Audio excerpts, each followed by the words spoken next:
Hey, we got a great conversation set up with you. By the way, remember here with season 5, we're highlighting the crazies, the innovators, the people who are thinking outside of the box.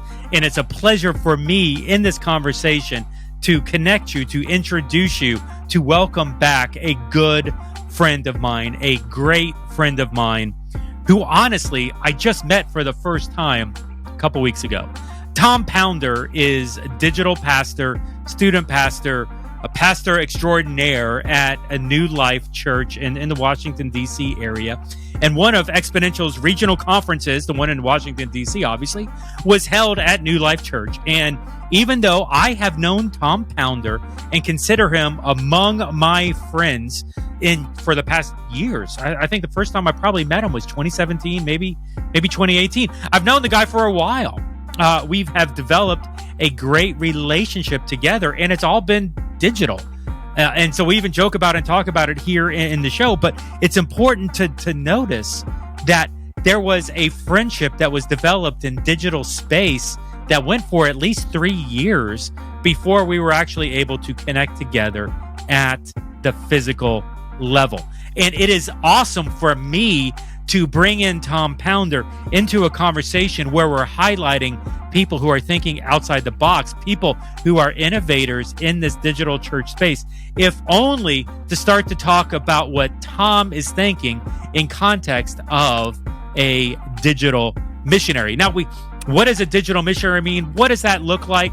How do we equip people and train people? Is the digital really a mission field? And what are some inherent challenges maybe that come up looking at digital as such? Yeah, this is really what we start to scratch the surface on. And there is so much more conversation that needs to be had as we will continue in later episodes to explore this idea of a digital missionary. So here's what I'm doing for the conversation. I'm bringing in Tom Pounder, like I said, digital pastor, New Life Christian Church. And by the way, phenomenal resources through YM Sidekick, through Digital Boot Camp. My gosh, if you're not tracking with Tom Pounder, you really need to. We're also bringing into the conversation myself. Hey, it's Jeff at theChurch.digital and with Stadia Church Planning, and a conversation that I'm simply calling here, Releasing Digital Missionaries. Okay, everybody, here you go. Man, I'm looking forward to talking about a digital missionary. And I've seen, Tom, you and I have had a conversation on this years ago, talking about maybe what a digital missionary can be. And I've seen you in recent months really start to hone back in on that language of a digital missionary. And so wanted to bring you back on the podcast here and just, have a conversation. What's a digital missionary? What does it look? How can we, the church, how can we start to explore in this space? So, man, thanks for coming back and jumping on the show. Hey, again, as always, thanks for having me. I'm very appreciative, and you've been very kind. And so, and I value our friendship as well. So I'm really excited about this. I'm going to get all teary-eyed. That was beautiful. Hey, so let's talk. I've used the phrase here a couple times, digital missionary, as I literally just get an email from Tom Pounder while I'm doing this. It just beeped. Your newsletter on Friday just hit my inbox. Well done. Talk to me. What is a digital missionary? When you use this phrase, like what does that mean? What are you envisioning? Yeah. So, I mean, again, it's very simple, but I think we don't ever look at digital as a missionary opportunity. I mean, you think back to it, Matthew 28:19 and 20, Jesus says, go and make disciples of all nations. And for the longest time, we were literally physically going to make disciples of all nations, going to different countries and all over the world. We have to spend months of preparation, months of language understanding and all that kind of stuff. But now with the development of the smartphone, we have that opportunity where at any moment in time, I can be talking to someone right next to me, or I can be talking to someone clear across the world with me. And again, I think when we think about digital, when we think about social media, we often think about the fun stuff. And of course, there's controversies that happen on social media and everything like that as well. But I've really, over the past few years, and in particular since COVID, just viewed it as a missionary opportunity. People are on their phone.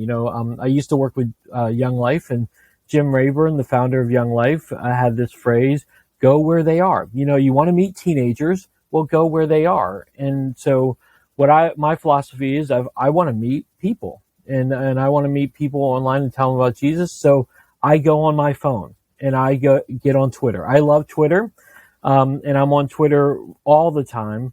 But you can go on Facebook, you can go on Instagram, you can go on TikTok and become a digital missionary and share about Jesus in a lot of creative ways. That's beautiful. Are you, and you've had a mix in your career of digital pastor, of student pastor, and going back and forth in that.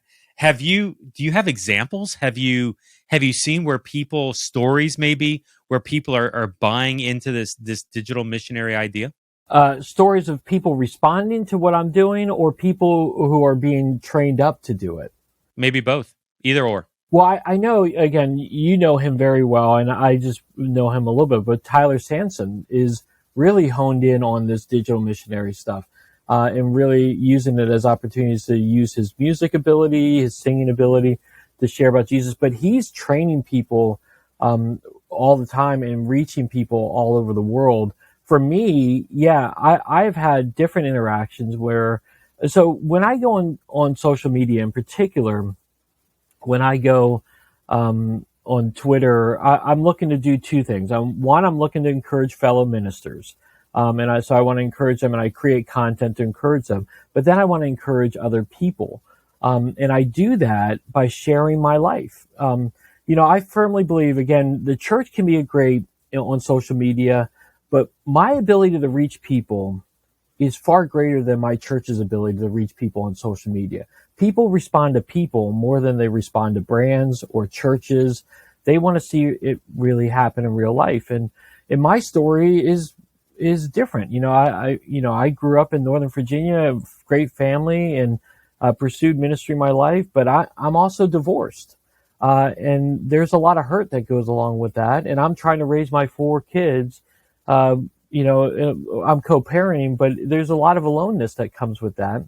And what I've discovered is the more I can share my life with people and encourage people in that way, people respond. And I get messages at different times on different platforms. Sometimes I'll get a message on TikTok. Other times I'll get a message on Twitter. Other times I'll get a message on Facebook about how what I've been able to share has encouraged them and challenged them in their relationship with the Lord. So, yeah, I mean, it's not like I'm reaching millions of people, but I feel like God's using this for just that one. And every time I create content, I'm looking for who can I connect with on that. That's beautiful, Tom. Just yesterday, I had a meeting with the social media director of the church that I'm serving at. We're down here in Miami. We just launched a reality church. It's literally called a reality church. Carlos Ouellette's the pastor.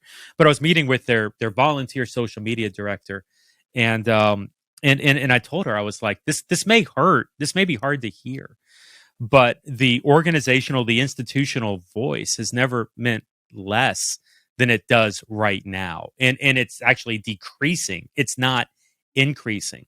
And so as much as we're pouring this energy and the effort into creating these perfect posts to go within the church social media channels, the real influence, the real reach of the church is not through the organizational channels. But what if we started equipping the people of our church to share within their social media channels, like to reach their individual ones as opposed to the church organizational one? Like the ones of the individuals far outnumber the ones that the organization can reach. We need to not pivot, like stop the organizational voice. But what I challenged her was, let's start to pour some resources maybe that we're not using for the organizational and start to resource people to start talking about the church. It's better for us when we get people talking about the church than when we, the church, talk about ourselves. And it was funny, like it was eyes wide open in that conversation. And she's like, I've never really thought of it that way before. And it's just, there's so much opportunity once we start realizing that people will listen to others where there's a relational equity, honestly, more than they'll listen to our organization in many ways. Have you felt that? Do you see that from New Life? 100%. Again, I love how you just said it. I think so many of us social media managers or online pastors think, oh, we got to be like Wendy's. You know how Wendy's social media brand, everyone loves them. They love to follow them, and there's creativeness there, and that we can be like Wendy's and everyone's going to follow us. But that's far and few between. Even the best churches, I firmly believe this, even the best churches doing it will never be able to be like a Wendy's. But what if we trained up people, as you just said, to be digital missionaries, to look at social media as a ministry opportunity rather than just something they do for fun? Yes, you got to have fun on social media. You got to do fun things.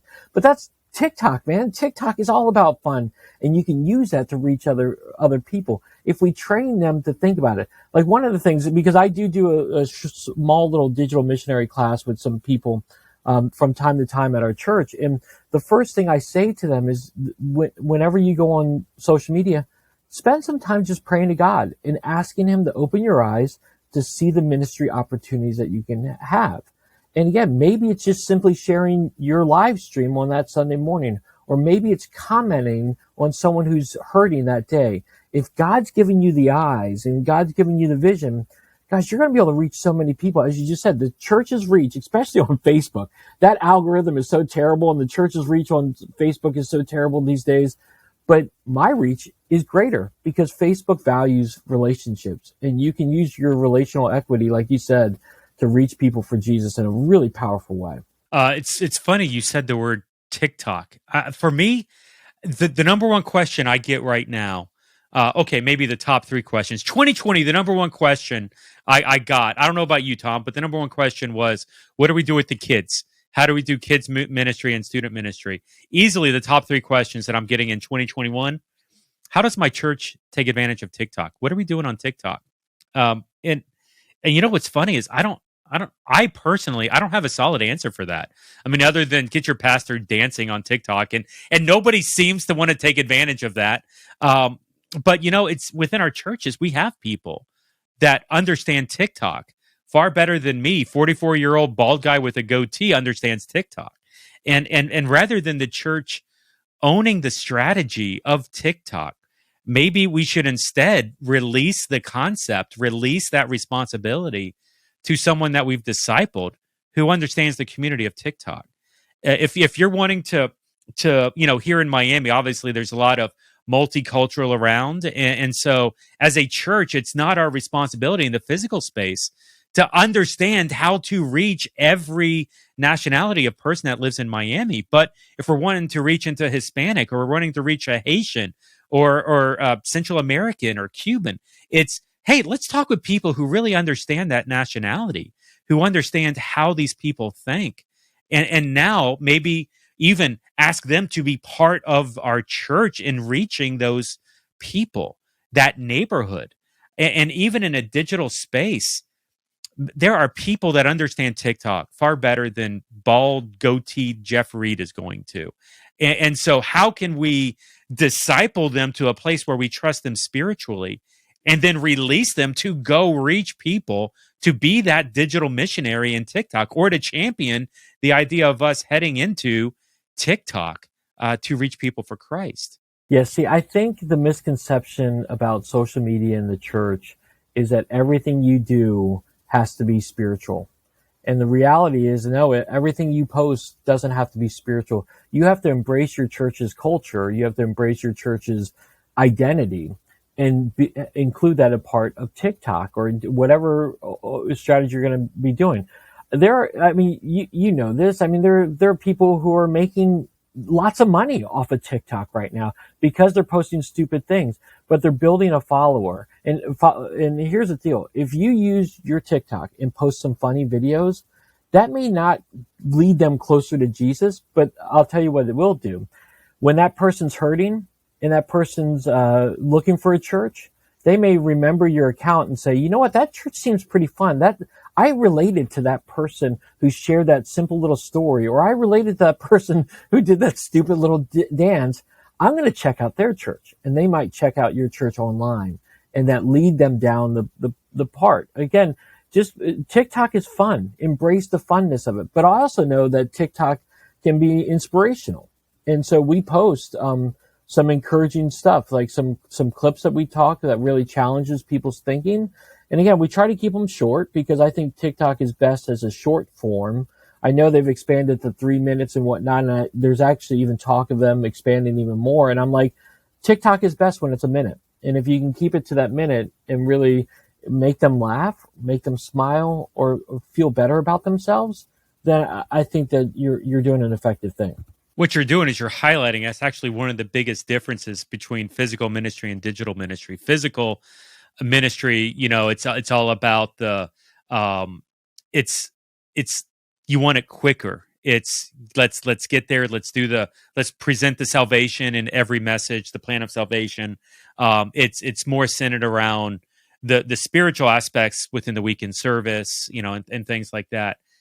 Digital is far more of boil the frog slowly, crock pot than microwave, and really it's more about what you're suggesting is building that relationship, maybe even more than getting to where the end game or the goal is. It's developing it slowly. And there are people within church that's, hey, you can't you can't have that level of relationship digitally. What's fascinating to me is the people who are having that level of relationship digitally, and rather than saying they can't do something, encouraging them in it. Like I would even, Tom, even being off topic here a little bit, I would even count our friendship in that, and the ability that we've had to relationally connect digitally over social media tweets and DMs and emails and Zoom calls and everything over the years. I mean, yeah, it was awesome when we met together physically. And we were able to have conversations physically that, I didn't necessarily want to take time to have digitally, but the development of both of those is phenomenal. And so understanding digitally how we can build these relationships with people and start to train and equip volunteers to do so. Man, this is a beautiful idea. And utilizing these channels to reach an oikos, or the circle of influence, for the cause of Christ. Man, I can't think of a better reason to actually utilize social media other than to use it for the kingdom. Again, it's just like in person settings. People want to feel accepted. They want to feel cared for. And if they feel accepted and cared for by you, they're going to stick around and stay longer. So when you're thinking about a digital missionary, it's a longer term play. But again, we're in this for salvation, and any comment that I get, I respond to.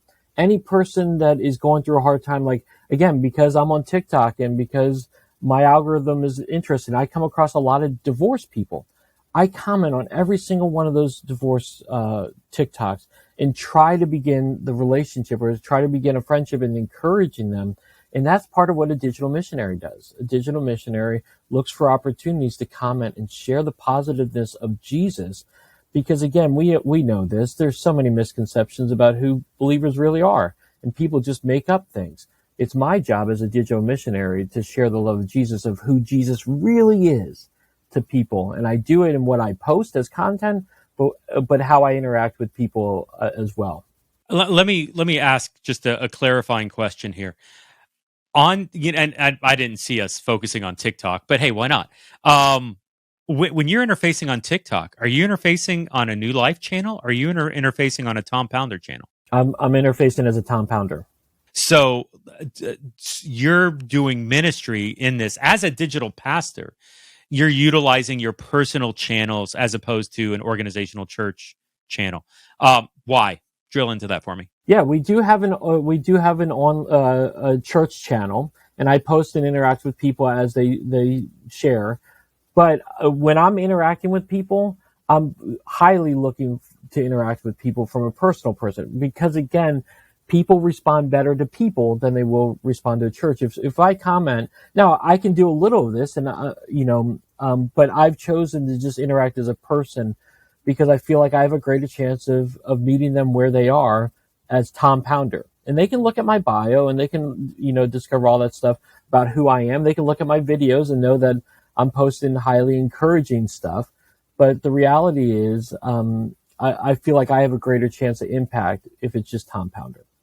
At what level? I mean, obviously, Tom, you trust yourself. Yeah. And so you're doing that outside on your personal channels.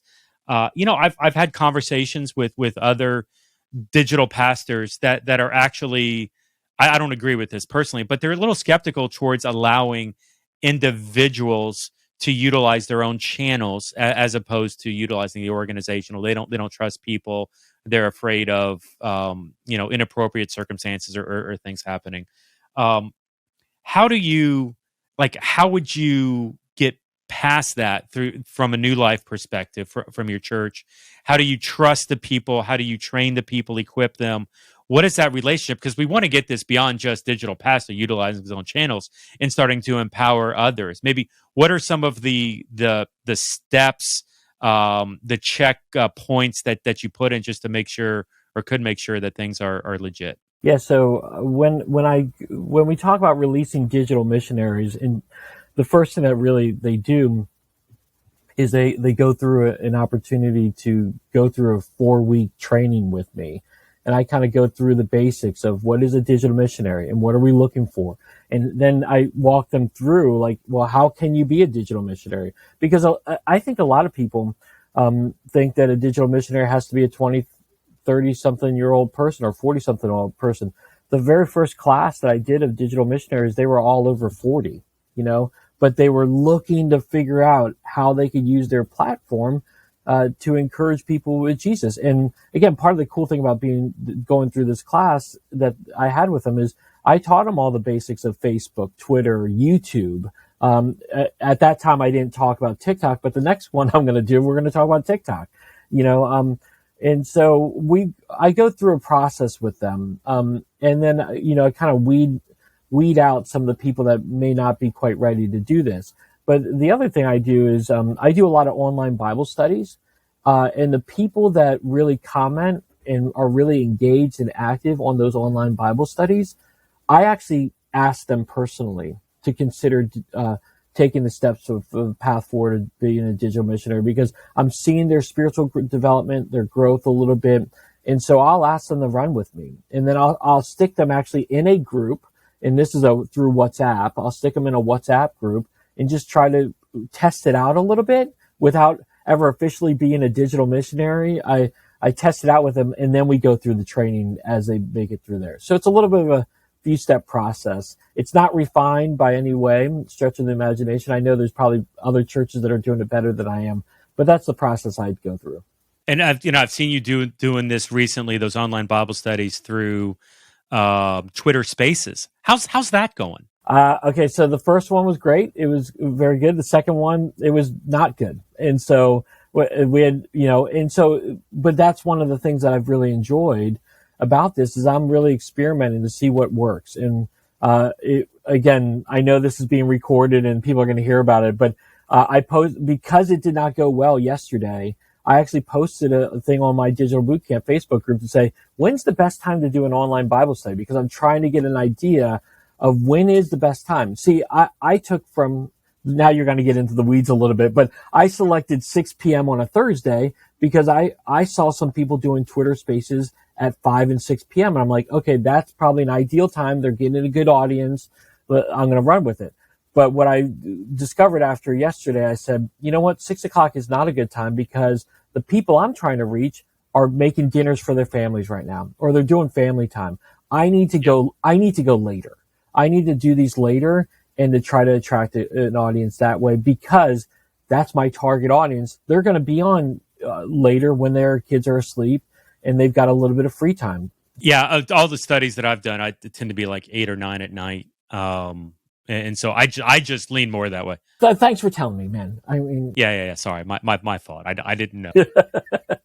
The quicker you fail, the quicker you are to that time when you do actually succeed. So there you go. I was just helping you succeed quicker. But here's the deal. Here's the deal, Jeff. I mean, as a digital missionary, you're going to fail a lot. As new technology comes out and as things develop, you're going to try things, you're going to fail. But that's the beauty of it. I mean, I failed yesterday, and I'm like, okay, this just didn't work.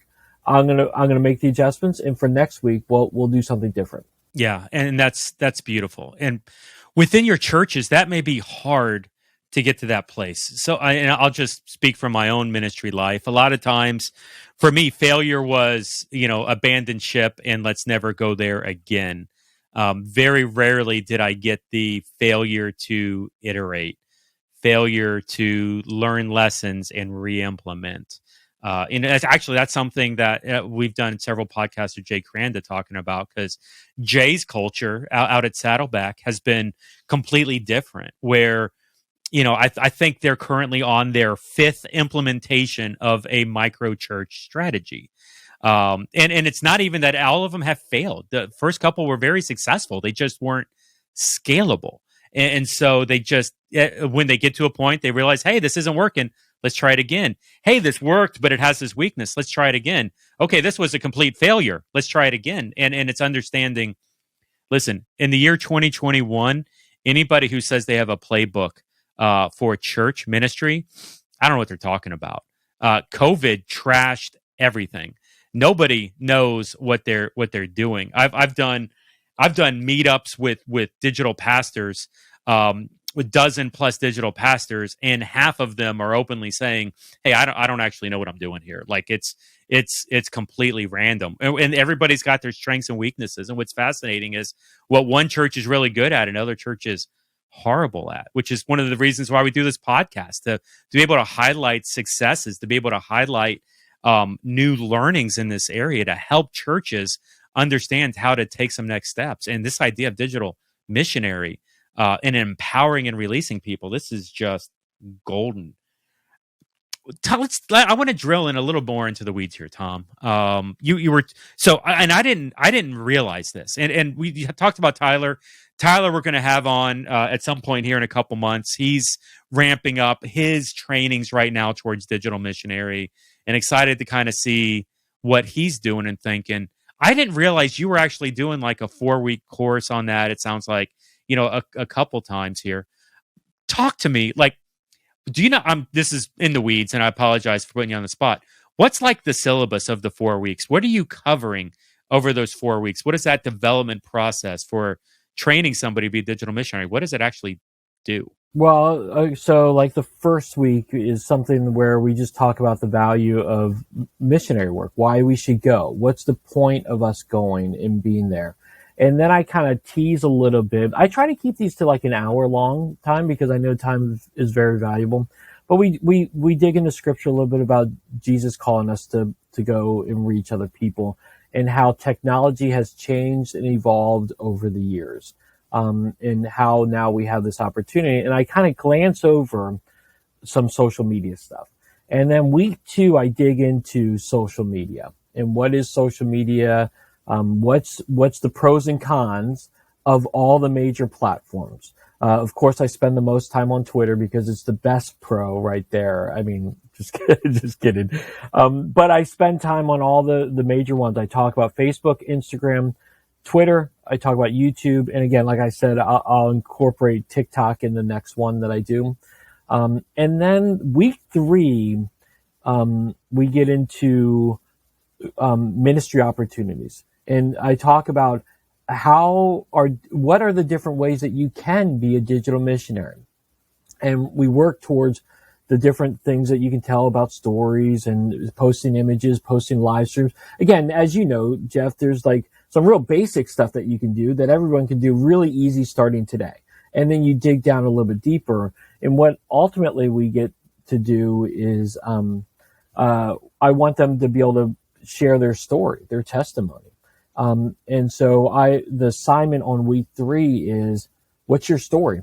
And when you come back to class, I want you to, the following week, tell us your 3 to 5 minute story so that you can share it. And then week 4 is when we actually share our stories.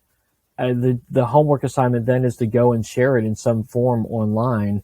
But then we also talk about tech gear that you can use. How, using your smartphone is maybe the only tool you will need. And then we talk about some other tools and gadgets you can use that will help you make videos better, or share your content better. So that's kind of the general thing. Without looking at it right now, that's kind of the general how I work it. I know I love it. And that's a great, even just base model to kind of work towards. As I think I was 40 with a 15-year ministry, like a ministry career, professional Christian church staff, I think I was 40 before somebody literally taught me how to share my faith. Like the evangelism training, that piece. And I, at the time, it was, the 3 circles, 4 fields, 3/3, like there's whole systems centered around that. And somebody sat down and actually started, I'm not kidding, 40. And it was like, oh my gosh, and am I sharing my faith? Am I doing this confession hour here? No, I wasn't before that point. I was great at producing services, but even as a church staff, I was not great at having those personal level conversations. And I would suspect a lot of our church members, a lot of the consumers, a lot of the people in our seats, or watching us online, I would suspect that they're probably the same way. I mean, sure, maybe they're comfortable having a conversation if somebody comes and talks to them about Jesus, but something proactive, something reaching out, even praying for these people in advance and walking in with intentionality, and allowing the Holy Spirit to use them. I would suspect at least my circle of influence and my friends, they struggle with that. And so even, Tom, what you're suggesting is a beautiful thing. Well, let me ask this: like, if a church out there is like, hey, I want to do that. I'm interested in this digital missionary piece, evangelism training, helping people understand how to utilize their social media networks, their oikos, for the cause of Christ. Like, how would a church even get started in this? How do you get from square one to where you are? That's a good question, Jeff. And I wish I could have the answer for you. No, just kidding. I would contact someone like you, Jeff. I mean, or someone, someone that that's doing it. Again, the great thing that's come out of COVID is that there's more people thinking online now. And there's more people thinking online opportunities. And people like you, Jeff, who've been in online ministry well before COVID hit, have been thinking that way. And I think, if you really see the value in online, and I can't see how you've been through COVID and not seen the value of online, then you have to just continue to scratch where it is itching and realize that while people may be zoomed out, they're still watching your services. They're still engaging with people online, and there's still plenty of opportunities. And so I think it's like reaching out to the people who are really doing it. And, again, Jeff, your list of people who know is far greater than mine. But I think just reaching out to some of these people who've been doing it for a long time and just picking their brains. And that's one of the things. Again, when I started doing online ministry, the very first person I reached out to was Jay Cranda, and he didn't know me from anybody. And he was the nicest person to me and shared just the most amazing stuff with me and gave me time and answered all my questions. And then as I got to know you, well before COVID, you were super nice to me as well. And just sharing stuff. All these online guys are some of the coolest people that I've ever met in ministry. And I'm not kidding. I mean, they are not arrogant. They are humble people who are simply trying to do the Lord's work. And so, I don't know if you have a list, Jeff, of all the great people doing it, but I would say start talking to them and getting ideas, because there's lots of opportunities out there. Yeah, I think one of the reasons why the community is so tight is because pre-COVID, for a decade, Jay Cranda was told he was crazy. You were told you were crazy. I mean, I've been doing this for 20 years, and I've been told I've been, nuts, and I've been chewed up and down, and we can this podcast. I've told that story many times, but it's understanding as a result of that. Even in this COVID season, the continuity, the friendliness, the support within the digital. I talk with like student pastors, children's pastors, music pastors. I don't see like creative directors, communication people. Like, I don't see the community aspect nearly as tight in those areas as I do among digital pastors and online people and churches that are doing online ministry. So yeah, definitely resource. And we'll throw some links in the show notes. You can check that out. I mean, I would even start to kick the tires, explore some of these like disciple making systems that are already out there, that are already existing. Don't reinvent the wheel. Timothy Initiative, Disciples Made, Four Fields, some of the stuff out of No Place Left. Discipleship tools is another one. Zoom A training. Like there's a lot of stuff that already exists, and it's not that hard. Hey, ask your church this: can I get 10 people and do an experiment?